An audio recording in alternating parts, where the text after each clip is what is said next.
When I was 38 years old, I had 4 children, ages 3 to 13, and my husband suddenly died of a heart attack 2 nights before his 41st birthday. I was thinking about what does it mean to be a powerful woman, and I really think resiliency is one characteristic I would say is very important for everybody. That's Anne Michaelsen Yahn. I'm Kara Duffy, and this is the Powerful Ladies Podcast.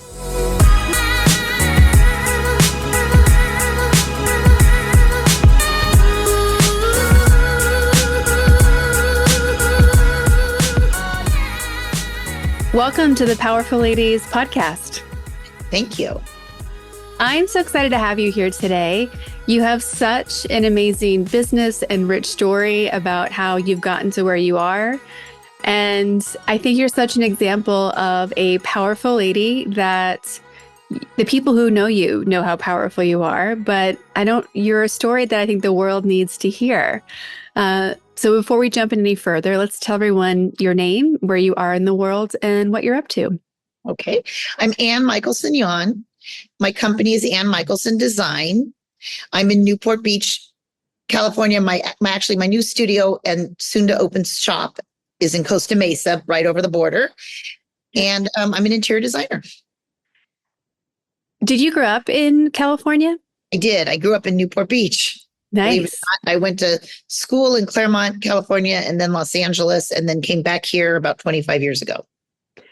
Growing up in Newport, did you imagine that this would be your place, or did you imagine like running away and escaping somewhere? Maybe a combination of the two. Mm-hmm. I remember thinking, I'll go to a big city and be, an independent woman with a job, which there were TV shows in those days showing that for the first time. And I kind of assumed that's what I would do. I ended up getting married really young, so I didn't run off to the big city. Well, I guess LA is a big city, actually. Yeah. But I wasn't alone. I was with my husband. It is LA is a big city. It's one of the largest in the world, but I know what you mean. It's not like a New York or a Paris or a London where it feels like a proper city. So I understand. It feels like a sprawl. Yes. Mm-hmm. How did you meet your husband? We met in college. I was a sophomore and he was a senior, and friends introduced us. When you guys first met, did you imagine that together you would create this family of entrepreneurs? I don't know. I don't think quite as entrepreneurial as it's become. Yeah, I guess the answer is no. So you are an entrepreneur. Your 4 children have also become entrepreneurs. Was that what you guys talked about at the dinner table? Was it just happened this way? Like, how did you curate? It just happened this way. I remember when one of my sons left Nike because he and his other brother's business had gotten to the point where they both needed to be doing this full time. I looked at my husband and I said, "Oh, great. The last kid who had an actual job." But luckily, they're all very dedicated to their entrepreneurial paths. Mm-hmm. And they're also very different, right? There's beverages, there's products, there's art. Like there's a lot of variety. It's not like you've created a bunch of entrepreneurial e-commerce brands even. That's true. But I think it is so fascinating because so often entrepreneurs feel lonely and like they're not understood by their family because they're the only one crazy to not have a regular job. So I think it's so fascinating to look at you and your family and see how it's normal and it's common and everyone can contribute to each other in different ways. I think it's really interesting because, like you said, they're all a little bit different. Mm-hmm. And I think there's so many similarities and then there's the differences. And I think sometimes they even feel amongst themselves that nobody understands them because of the little differences, but there probably are more things similar than different. When did you launch your interior design business? A long time ago, Kara. Was it like, did you dream of being an interior designer always? No, it's funny. I didn't. I dreamed, well, I didn't dream. I majored in art history and I was about to get my graduate degree in art history. And I sort of thought I would go to that big city and, work in a museum, at least in the beginning of my career. I ended up going to LA after college and found a class at UCLA on the decorative arts. And I thought, I'm going to take that class because in all of my education, we never discussed or learned about decorative arts. Turned out that was the intro class to UCLA's interior and environmental design program. And it sort of went from there. After I started, I realized I used to lie on the beach here in Newport Beach in the summer, and I would like draw house plans and restaurant ideas and rearrange my mother's house, which I'm sure she really appreciated. But looking back on it, I should have realized it, but I didn't until it kind of all came together. When we had first met, you had been running this business for decades successfully. And what I think is so powerful about your story is the arc that you've had of having to have and run this business and raise kids unexpectedly on your own. I'm not sure how much of that story you're open to sharing, but how did you end up a single mother? When I was 38 years old, I had 4 children, ages 3 to 13, and my husband suddenly died of a heart attack the 2 nights before his 41st birthday. So it just happened in 10 minutes. It just, everything changed. And I think I was thinking about what does it mean to be a powerful woman? And I really think resiliency is one characteristic I would say is very important for everybody. To be able to be powerful, you need to be resilient because you don't know what's going to happen. Yeah. And I was able to switch gears a little bit after that. And I started renovating and selling houses because at the very beginning, it was really hard for me to focus on, a bunch of other people's homes and raising 4 children alone, because I was doing the same job, but I was doing it for myself. Theoretically, didn't have a bunch of clients to juggle because part of this job is being very client centric, obviously. So that really got me through the first few years, which was great. But again, that's resiliency, right? That's being able to pivot and use your skills, but in a slightly different way. And then, honestly, it wasn't until the kids started graduating high school that I really could focus for the first time in my entire career of really building this business to what I always thought it could be. Yeah. And expand into different parts of the business. What did you learn about yourself when you were going through that heartache and transition to having to figure it out on your own now? That I could do it. I mean, a lot of people have said to me, how did you do it? And I said, I had no choice. So, I don't know how, I just did. You just kept waking up and doing it. That's right. How important was your family and circle to get through that period of time? Extraordinarily important. By luck, I guess, my husband and I, my late husband and I, and the 3 of the kids, I was pregnant with the 4th, moved back home from LA to Newport Beach soon before the youngest Alex was born, and only 3 years before he died. And we happened to be in the same neighborhood, practically down the street. So fortuitously, that was extremely helpful. And my parents were, surrogate parents to them and ended up with such a close relationship, much more than a typical grandparent-grandchild. And of course, my friends too. So there were my parents, and then there were my friends in Newport Beach. And even this private school the kids went to was helpful at the beginning. I mean, people were very helpful. Yeah, it's one of the silver linings, right? When tragedy strikes, is to see how powerful the community was, because we don't notice it on a regular basis of who's actually on our team and in our circle. And I think it's a bit sad that in modern day, we stop asking people for help as much as I think we used to. Even asking someone for sugar is weird. It's like, why ask your neighbor? You can just jump in the car. Like, it's not a big deal. You can DoorDash it. Exactly. But I think we miss opportunities to allow people to be a contribution to us, because if anyone asked you for help, you'd be like, yeah, sure, hold on, let me move some things around and make it work. And we often think we can't bother people or we're a burden.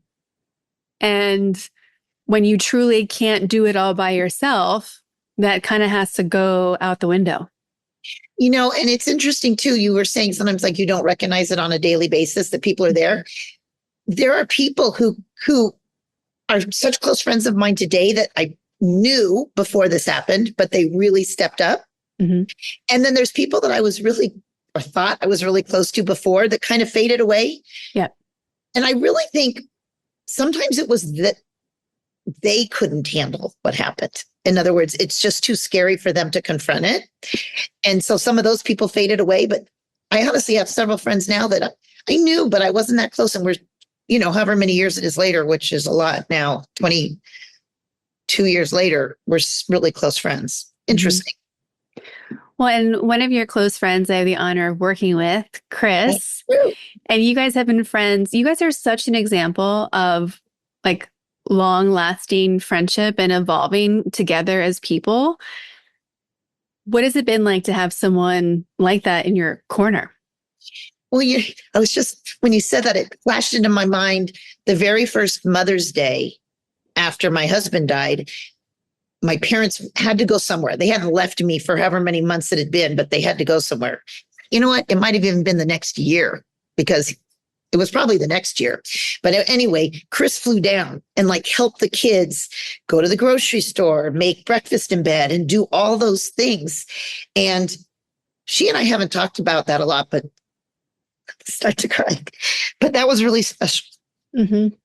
And, she's not a mother. So I think being close to my kids has been special for her too, and for my kids. Yeah. And she shared that with me. She's like, they are my kids.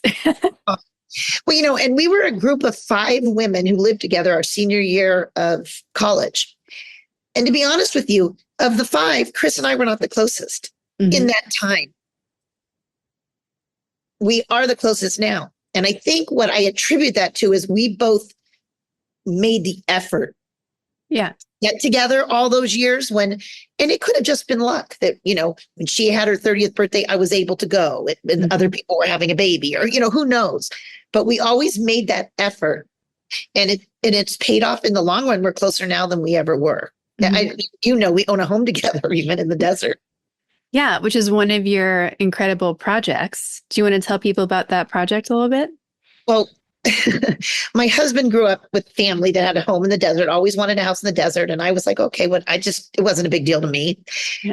And I'd heard about this neighborhood. We were out visiting friends. We drove through it.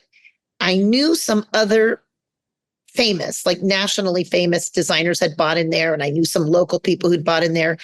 And I knew the clubhouse was being redone by a very famous East Coast clubhouse designer. And I noticed that the neighborhood, which is pink, kind of a dusty rose pink, every house was meticulously maintained. You don't drive through so many neighborhoods where you notice that there was such a love of place. You could tell. My husband was like, this place is ridiculous. And I'm like, look more carefully. Anyway, we looked. I found a house. I'm like, I think we should buy this. And I think we should buy it right now. And Chris and I had been talking about getting something where her family always had a home in Sun Valley, and things had skyrocketed to the point of crazy after or during COVID. And I called her up and I said, I think we should buy a house in the desert. And I found it. Will you fly down here? And she did. And we did. And I was right. It was the perfect time. The neighborhood has gained in reputation and knowledge significantly since we purchased. I was lucky enough to be able to redo the whole thing.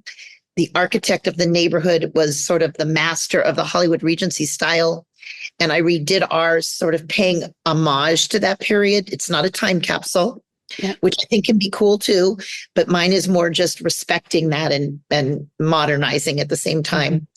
I've gotten involved with the Architectural Landscape Committee. I've learned more about the time. It's been really fun for me. And it's been professionally gratifying, both in that the home has been very well received by my colleagues as well as it's been published and it's going to be published again. And also I've met a lot of colleagues out there that are interesting, and I've done things with them, and it's really great. And I don't know if it's because of knowing you and what I've Google searched, but lately I've even been getting YouTube videos of people talking about the neighborhood. And whether That's like these scary, mini Karen. I know. It's like these mini documentaries have been popping up on recommended on YouTube, which I think is so fascinating because there's obviously there's so much attention on the Palm Springs desert area and the history and the architecture, and they even just had that new aluminum house set up with the Palm Springs Museum of Art, which I think is one of the first like fabrication houses they had. So there's all this attention to architecture and history there. And it's unique when that specific neighborhood is, all these people are talking about it again. So yeah, And, it's interesting because it's definitely took place in tandem with mid-century, which most people now are very well aware of, but it's different, right? Mid-century's low and horizontal, and Hollywood Regency's tall and vertical, and sort of, glamorous and so they're parallel but different. And it's neat that whole desert area has embraced architecture, which in Southern California was not the norm until relatively recently. LA lost a lot of really important buildings before the movement to save historic architecture really got strong. Yeah, I mean, and this again, maybe this is what I'm just watching on YouTube, but I watched a whole documentary on the beautiful Victorian and Gothic homes that used to be on Wilshire Boulevard, and you're like, how, like, so many people complain that LA doesn't have any of the history, doesn't have any of the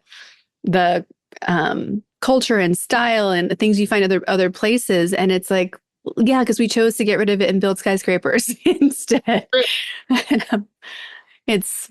I would like I know that it was awful what happened in Paris when they cleaned everything out and rebuilt the city to what it is, how beautiful it is today.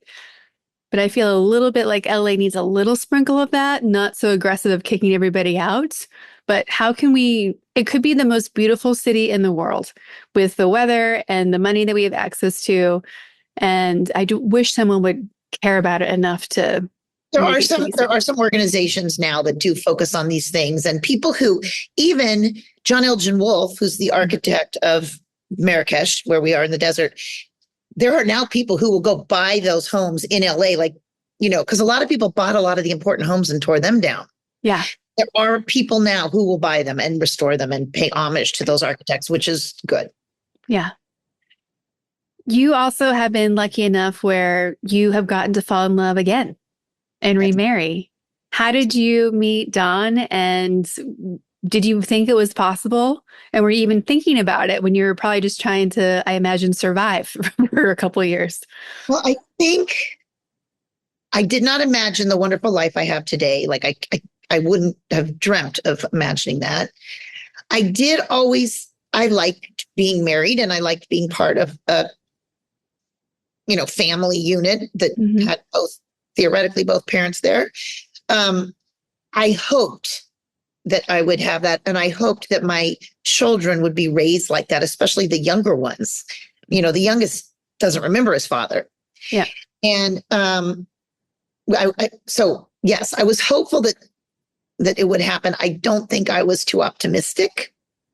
I was a widow with 4 children. That's not high on people's wish lists usually. But I met Dawn at a birthday party. It was a close friend of mine. The husband and wife, the kids went to the same school. And my husband, Don, was a fraternity brother and classmate of them in college and had known them all along. And we'd sort of parallel known them. And it was her birthday, her 40th birthday. And we met that night, and we were engaged 9 months later. Wow. Yeah. What a romantic he is, huh? Yeah. I think because we had some mutual friends, the meshing of our lives has been absolutely seamless. Like my best friends are his best friends and vice versa. And it's just as if we always were part of the same group, even though we were kind of in parallel universes. Yeah. We even grew up in the same town, but we never knew each other. That's so crazy. Yeah. And I get the impression the few times I've gotten to spend time with him that he just is kind of like, yeah, we'll figure it out. Yeah, it's no problem. It'll work out. Well, between the two of us, he's definitely the calmer of the two.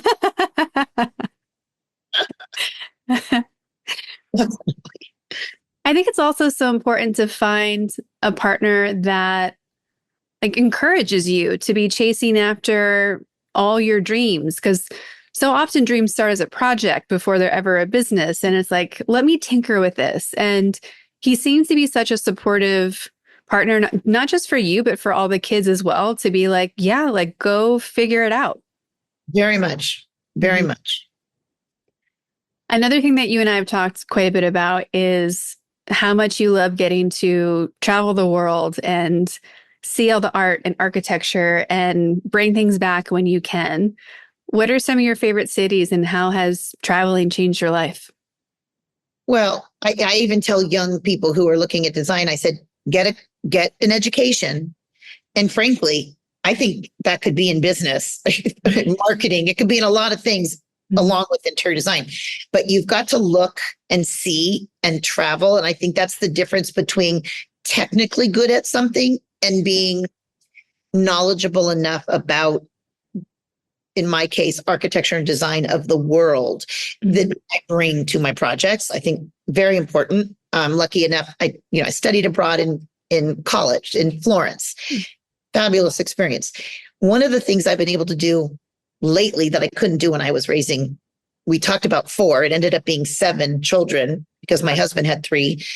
I now am able to do some travel related to business. And so I try to go every year to Paris to the design shows. And I just went to Philadelphia a few weeks ago on a trip to visit John Pomp, a fabulous glassblower lighting furniture manufacturer.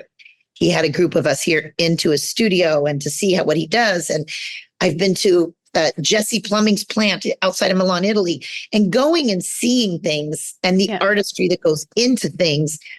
It inspires me.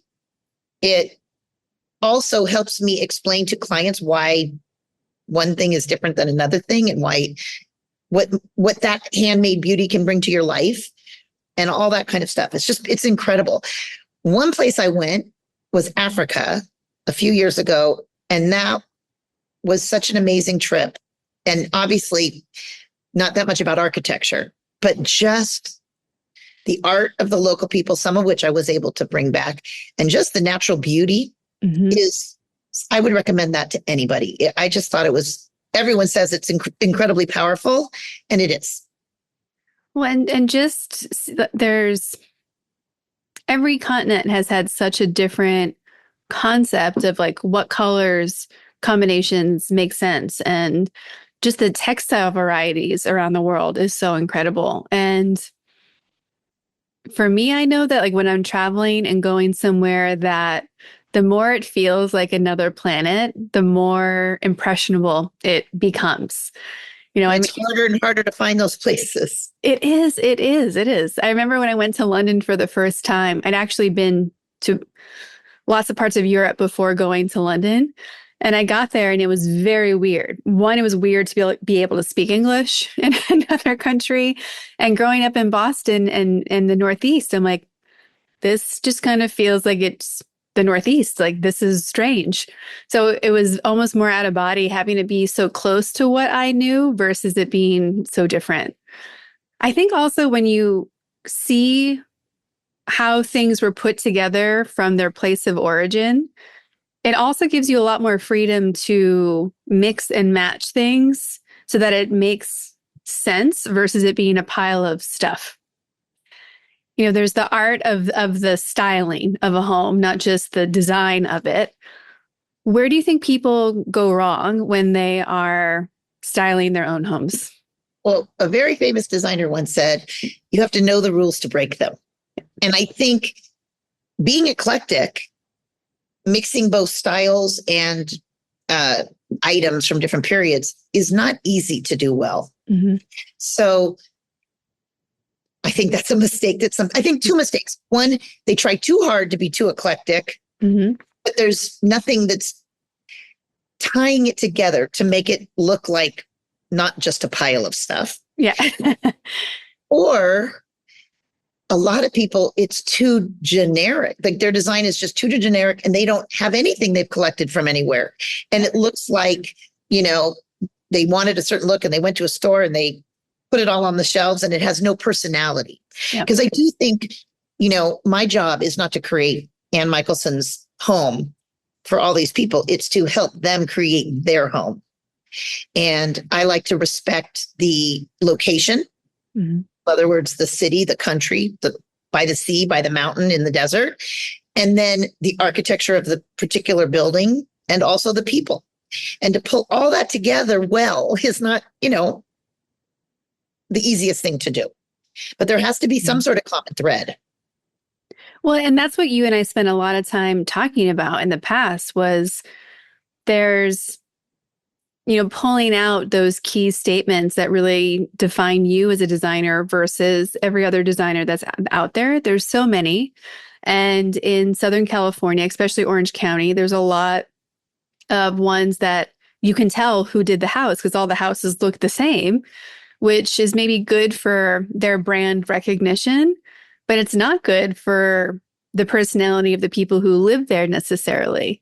And the levels and layers of thought that you put into all those things you mentioned, plus the people who live there and how they actually use it. And even respecting the idea that we have to make smart choices so that you don't have to redo your entire house in 3, 5, whatever years. Like there's a legacy component that matters so much to you that I don't know that many, I should say, interior designers today have.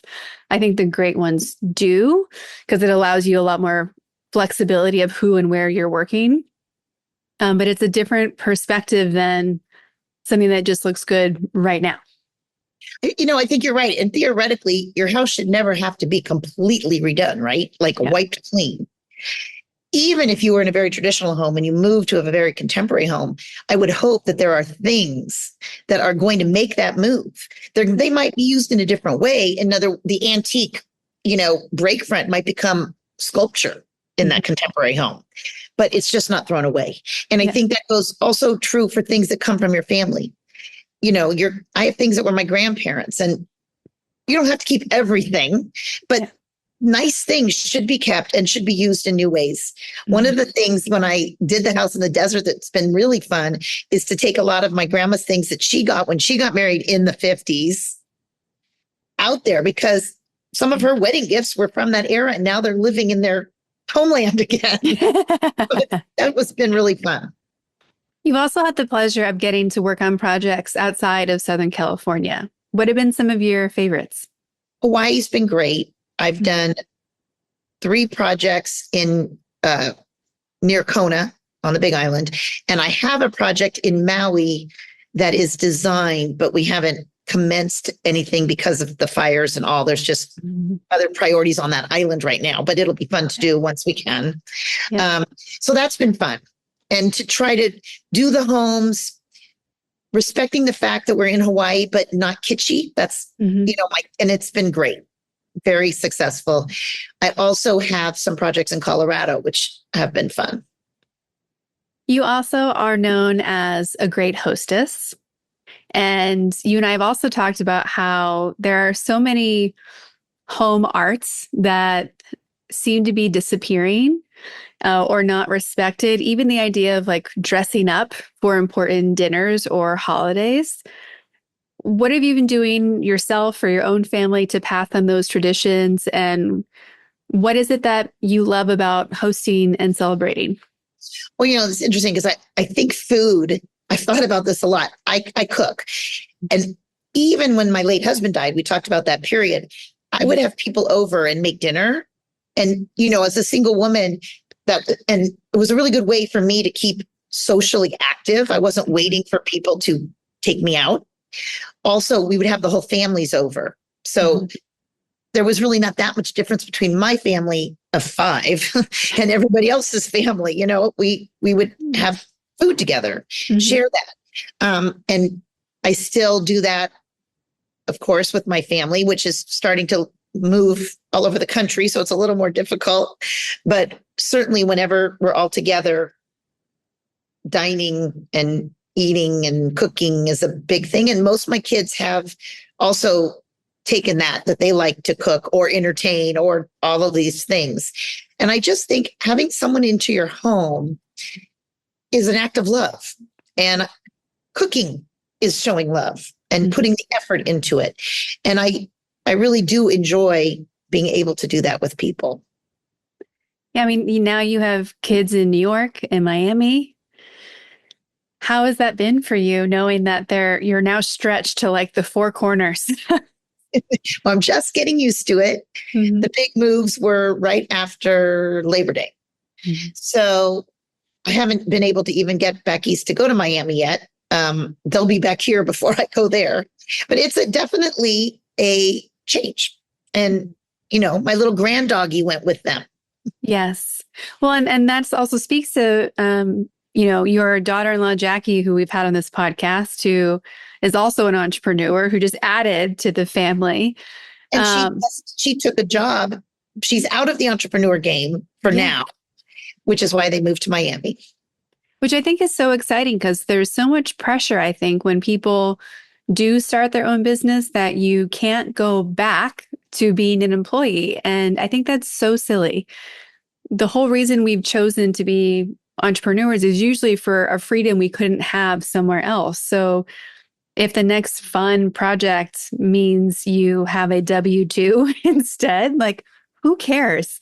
Like, I think the whole purpose is not to have limits where we don't want them. And we certainly don't need to put them on ourselves. I think, too, you learn something by working in a big organization.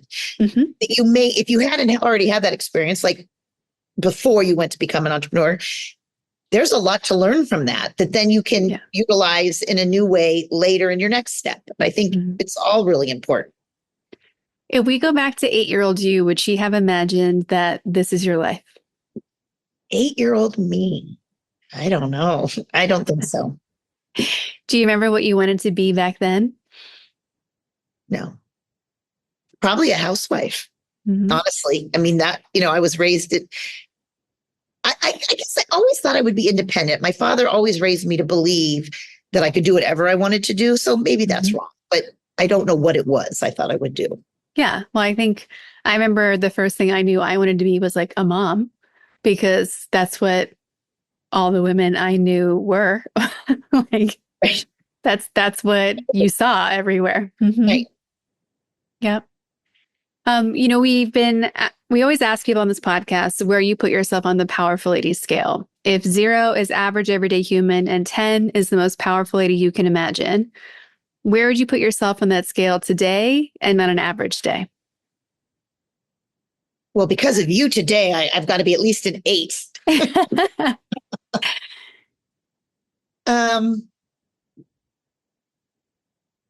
And I'm on average day, I think I'm an 8. I mean, I know I could be better and bigger and greater, but I think you always want to feel that way, don't you? But I do think that I do get a lot done. And interesting. I just thought of this. It's hard to imagine, but before my late husband passed away, I was not as powerful. I mean, I was always independent. All that, but I was more timid. And that event changed me dramatically. People can't believe it. But I remember walking through a department store and I didn't have a watch on. And of course, we didn't have cell phones. And I wanted to know what time it was. I was like too timid to ask somebody what time it was. I can't imagine that version of you. I can't either. But that is the truth. Mm-hmm. So, different things in your lives propel you, hopefully, to be better. Yeah. I think that's a really important lesson. What do you wish more people knew about the world or me? Or you? Both? All of it? Yeah. Life? Yeah. Well, now I think maybe I wish people would know more that, I'm not this like super powerful person who does everything and thinks everything has to be perfect. That's a big thing. When you're a good entertainer, people think that you expect that of them. Mm-hmm. And then they don't want to have you over for a backyard barbecue. Do you know what I mean? I'm actually somewhat easygoing. Yeah. Not completely, but somewhat. Well, I do know, having many clients that are in fashion, that are stylists, that are interior designers, it's like, it's intimidating having all of you over to, my little cottage. Cause I'm like, listen, you guys have skills I don't have. So, but come on over anyway. But because that, I think, is what I'd want people to know. Like, don't have me over and start apologizing for your pillows. No. It's like, okay, Yeah. it's fine. Yeah. Like, That's when we get to turn around and hire you and be like, please swizzle everything. Thank you. another thing is, a lot of people think it's so much more expensive to hire a designer. And I truly believe at the end of the day, it probably, if it doesn't save you money, you're going to get more for your money. And I just think too many people are building houses, which is not their forte. Mm-hmm. And the wife or the husband is doing it all. I mean, like I said, I travel. I'm on a national board of an appliance conglomerate, and I go to seminars. I was on a seminar about shower valves right before this talk today. Like, Sexy. I'm constantly learning, but there's so much to know. And I think it's a shame that more people don't utilize a professional if they're already building a house or completely gutting and rebuilding a house. No, I agree. And when you're going to build, remodel, redesign a home, you're going to be spending a significant amount of money. And then to think that the best choices to make in an efficient manner, and then to also project manage it and to make sure that the money you're spending is worth it. Like, even me moving into my place now, like, it was 20 grand to move. Ugh. Like, to move, to get new furniture, like, it was still a significant amount of money. Right. And going from sharing a home with my ex to not, there's a lot of starting over stuff.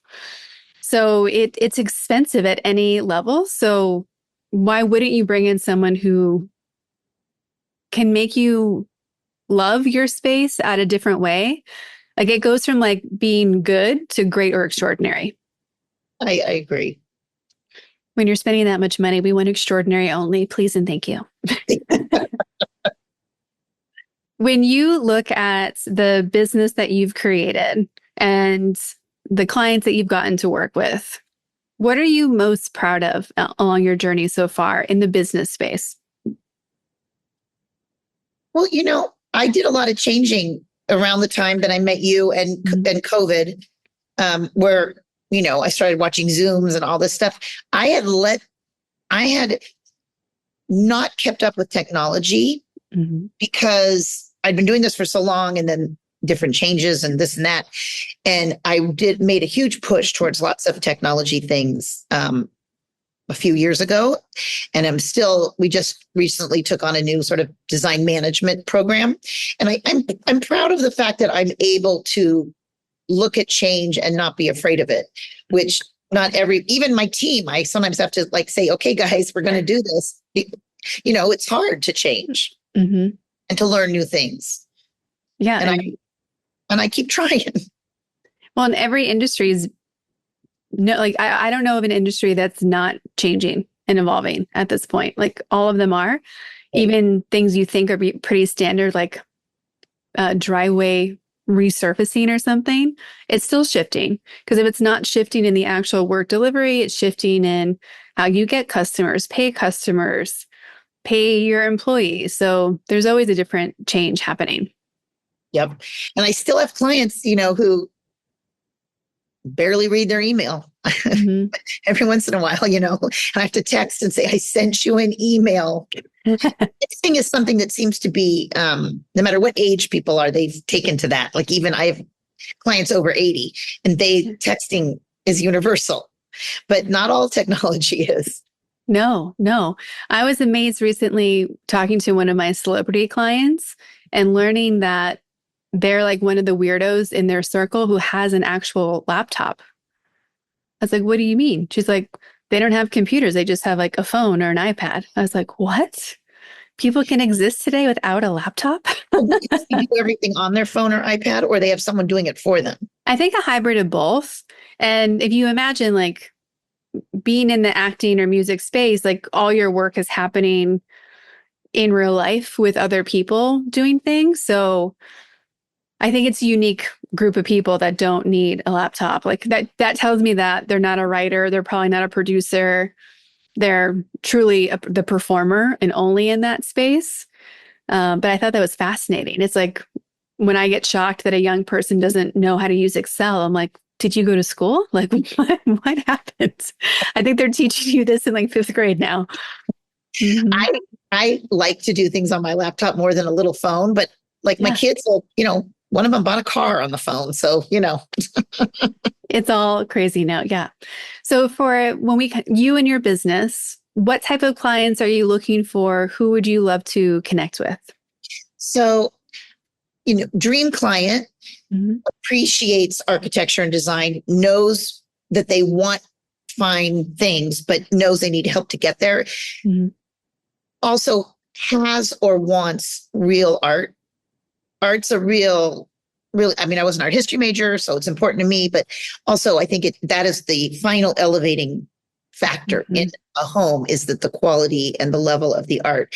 And to bring art made by artists, and that actually could be a coffee table, a lamp, or paintings and sculpture that is really meaningful, I think just makes it the next level. And so dream client wants art.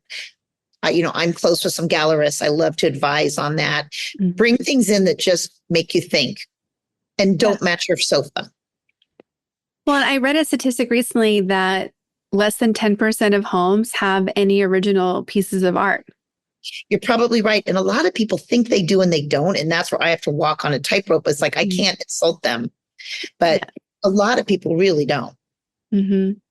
Yeah, it baffles me. I have multiple originals that, again, I'm not having original Picassos in my house, but I have a lot of original art. And I thought it was weird that other people weren't, if you like it, go get it type of approach. Right? There's the lady down the street who paints, and there's the, but it just makes such a difference. Yeah. And hopefully it makes a difference in the inhabitant's daily life. Yeah, agree. Now, I like it when somebody wants their home to not be they're not doing the home to impress their neighbors, but it does. But they're impressed not because it's glittering in gold, but because of the emotion and the artistic sense that it brings out when they walk in. Well, you can tell the difference between intentional and not. So, there's so many, there are people who are designing homes that are copying what they see and like. And there's people who are really making it their own and working with people like you that can weave it all together, because there's it's always amazing to me when somebody chooses something very trendy for their home. Because I'm like, okay, it looks good right now, but in 6 months, will it even look good, let alone in 5 years? So paint's one thing. Everything else is questionable. I did a couple houses a few years ago that I had done 20 years prior. Mm-hmm. And happened to be doing them at the same time.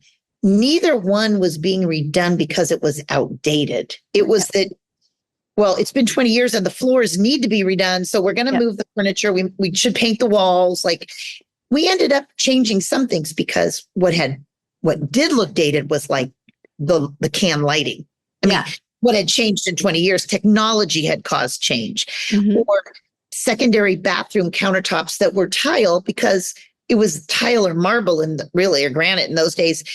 Now there's quartz and other things. Mm-hmm. So certain things we updated because those things weren't available 20 years ago. But neither house had anything that I would say was stylistically dated. And I was proud of them. Yeah, you should be. I know you've also been really proud that how much you've been able to work on a home with somebody, and when they choose to sell it, it becomes one of the highest selling homes in their neighborhood. Yeah, several of them have been like that. Most of them have been like that have sold, which is really nice. Yeah. Well, the last thing we've been asking everyone on the podcast has been, what do you need? How can we help you? What's on your to-do list, to manifest list? What can this powerful community help make happen for you? I'd love for people to follow me on Instagram and check out my website and sort of see all the things we're doing. We are about to open a shop as part of our studio now. So if you're in the area, we'd love for you to come on by when that happens, which will be in a few weeks. We'll be ready to actually open. Exciting. So, thank you for being a guest to me and the Powerful Ladies and sharing all of your wisdom today. It's been so nice to see you and catch back up. nice to see you too. And I hope I see you soon.